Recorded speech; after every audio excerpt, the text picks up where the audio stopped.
Študentska organizacija Slovenije je v predstavitvi varčevalnih ukrepov analizirala tiste, ki se neposredno dotikajo študentov.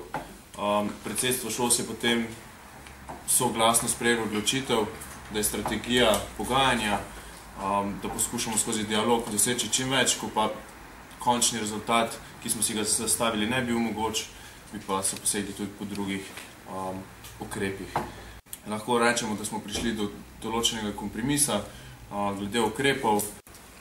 Zakon prinaša za študente določene spremembe in okrnitve nekaterih pravic, ampak vsekakor v blažji obliki, kot je bilo sprva predvideno.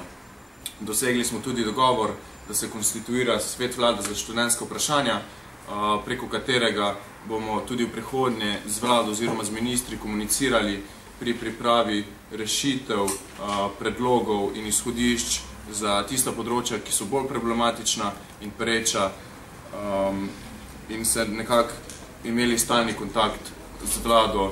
Želimo pa si tudi, da bi se nas vključili v socialni sporazum in na tej točki tudi potekajo pogovori, da postanemo še eden izmed socialnih partnerjev, ki bomo sodelovali tudi pri pripravi socialnega sporazuma, ki je bil napovedan.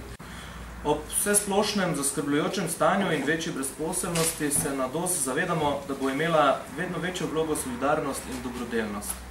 Zato bo DOS, skupaj s ŠOS-om seveda, ustanovil poseben dijaški sklad, kjer bomo zbirali finančna sredstva in jih dvakrat letno razdelili dijakom iz socialno šibkejših družin.